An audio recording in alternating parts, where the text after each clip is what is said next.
Petrol में ethanol मिलाने का मुद्दा इतना बड़ा नहीं है जितना बड़ा मुद्दा नितिन गडकरी जी की इग्नोरेंस या एरोगेंस बन गया है। अभी 36,000 कार मालिकों के ऊपर सर्वे हुआ जिनके पास 2022 से पुरानी गाड़ी थी और हर 3 में से 2 लोगों का कहना था कि उनकी कार की एफिशिएंसी या माइलेज ड्रॉप हुआ है या तो वो कुछ इशू फेस कर रहे हैं। और गडकरी जी वहीं बोलते हैं कि 20% इथेनॉल डालने के ऊपर देश में एक तो भी गाड़ी में तकरार रही कि आप नाम बताइए। अभी सीएम ने स्टेटमेंट निकाला है, सबने ऑलरेडी एआरआई ने निकाला हुआ है।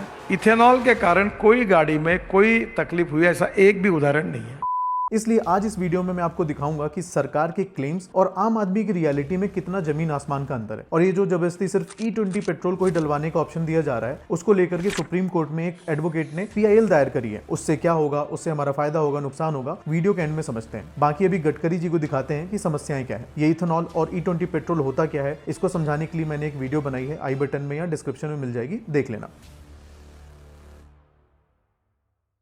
सबसे पहले ये समझो कि गवर्नमेंट क्यों कह रही है E20 पेट्रोल इतना ज्यादा अच्छा है, तभी तुम्हें रियल इश्यूज के बीच का अंतर समझ में आएगा। तो एज पर हमारे मिनिस्टर्स E20 पेट्रोल डलाने से जो गाड़ी की एक्सेलरेशन है, राइड क्वालिटी है, वो इंप्रूव हो जाएगी। ये लोग खुद एग्री करते हैं कि E20 की वजह से आपकी गाड़ी में 3 to 6% जो माइलेज है वो कम हो जाएगा, इंजन के लिए सेफ है, ब्ला ब्ला। लेकिन अगर इतना ही अच्छा है तो आम आदमी इतना नाराज क्यों है? क्योंकि रियलिटी में ये जो 3 से 6% का लॉस है ना माइलेज में, ये बढ़ जाता है। और मेरे इस क्लेम को वैलिडेट करता है एक सर्वे जो कि 36,000 कार के मालिकों के ऊपर हुआ है जिनके पास 2022 से पुरानी गाड़ी है। उनमें से 11% लोगों का कहना था कि 10 से 15% माइलेज ड्रॉप हुआ है। वहीं 22% लोगों का कहना था कि माइलेज ड्रॉप 15 से 20% है और 22% से ज्यादा लोग का कहना था कि 20% से भी ज्यादा माइलेज ड्रॉप है। मतलब आपको पेट्रोल ज्यादा लगेगा भले ही आप E20 वही प्राइस में डलवा रहे हो जो आपको पहले पेट्रोल मिलता था। तो आपकी गाड़ी का तो माइलेज गिरेगा ही, साथ ही साथ अब आपको ज्यादा पेट्रोल भराना पड़ेगा। और सबसे बड़ा डर जो आम आदमी को है वो है इंजन के कंपैटिबिलिटी इश्यूज। गडकरी जी कह रहे हैं कि E20 से कुछ नहीं होगा,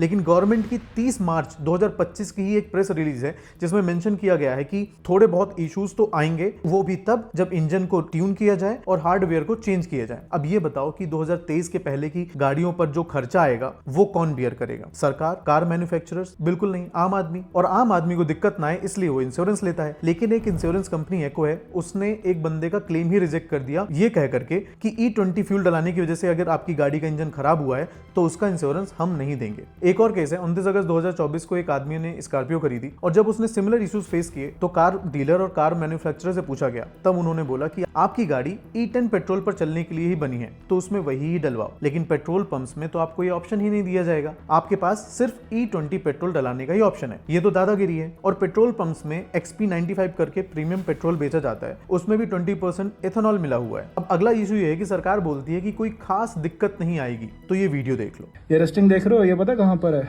ये है बाइक के टैंक के अंदर। गडकरी साहब बोल रहे थे ना, एक भी एग्जांपल ढूंढ के बता दो जिसको दिक्कत आ रही है एथेनॉल से। ये लो आपके सामने एग्जांपल है, स्टार्ट होना बंद हो गई। क्यों? क्योंकि जो कार्बोरेटर के अंदर जो नीडल है ना वो फूल गई है। किसकी वजह से? क्योंकि पेट्रोल में एथेनॉल है। कम लोगों में इसलिए आ रही क्योंकि जिसकी कम रनिंग है ना, अगर एथेनॉल वाला fuel non E20 compliant vehicle के अंदर पड़ा रहेगा तो ऐसे कुछ इश्यूज आएंगे, क्योंकि जिसकी नीडल होती है वो रबर की होती है, तो वो फूल गई है, तो पेट्रोल आगे जाने नहीं दे रही। हो क्या रहा है, ये ब्लो ऑफ वॉल्व पाइप है ना, इससे सारा फ्यूल बाहर आ रहा है। तो ये आपके सामने एग्जांपल रस्टिंग का, ये देख लो। इस वीडियो में साफ दिख रहा है कि फ्यूल टैंक में जंग लगना स्टार्ट हो चुकी है। क्यों? क्योंकि इथेनॉल पेट्रोल जैसे नहीं होता, इथेनॉल पानी को एब्जॉर्ब कर लेता है। और सिंस आपकी जो पुरानी गाड़ी है उसके जो पार्ट्स हैं, इंजन है, वो इथेनॉल को झेलने के लिए नहीं बने, तो उसमें धीरे धीरे जंग लगेगी। कल के दिन फ्यूल पंप से लेकर के फ्यूल इंजेक्टर और इंजन में भी रस्टिंग हो सकती है। और ये हैं रियल इश्यूज गडकरी जी, जिससे लोग परेशान हैं। आप जो क्लेम कर रहे हैं कि 3 से 6% माइलेज ड्रॉप होगा, वो तो लैब टेस्ट है। रियल वर्ल्ड में 10% से ज्यादा माइलेज का ड्रॉप हो रहा है। और चलो देशभक्ति के नाम पर बोलते हो कि यार देश को फायदा हो रहा है, हम क्रूड कम इंपोर्ट कर रहे हैं और सरकार को 30-40 हजार करोड़ का लास्ट ईयर प्रॉफिट हुआ है, तो क्या आम आदमी को उससे क्या फायदा हो रहा है? पेट्रोल के दाम कम हुए? बिल्कुल नहीं, सिर्फ सरकार और कंपनीज को फायदा हो रहा है। और जो सरकार को फायदा हुआ उससे आप 1-2 नई लाडली भाई बहन योजना निकाल देंगे। और पेट्रोल पंप में तो आपने किसी को चॉइस ही नहीं दी। सबसे ज्यादा फ्रस्ट्रेटिंग यही है कि गवर्नमेंट लोगों को ऑप्ट करने का ऑप्शन ही नहीं दे रही। गवर्नमेंट को पेट्रोल पंप्स में ऑप्शन देना चाहिए कि प्योर पेट्रोल नहीं तो एटलीस्ट E5, E10 या E20 ले लो। और सबसे मजेदार बात कि सरकार सरकार ऑप्शन दे क्यों नहीं रही है? अगर इस क्यों का खेल समझोगे तो दिमाग खुल जाएगा। गणित समझो, पेट्रोल का जो बेस प्राइस है टैक्स वगैरह सब हटा करके वो 53-54 रुपए पर लीटर है और इथेनॉल को एक्वायर करने का जो पर लीटर कॉस्ट है वो 71 रुपए के आसपास है, मतलब कि पेट्रोल से ज्यादा महंगा है। और जब इसको पेट्रोल में मिलाओगे तो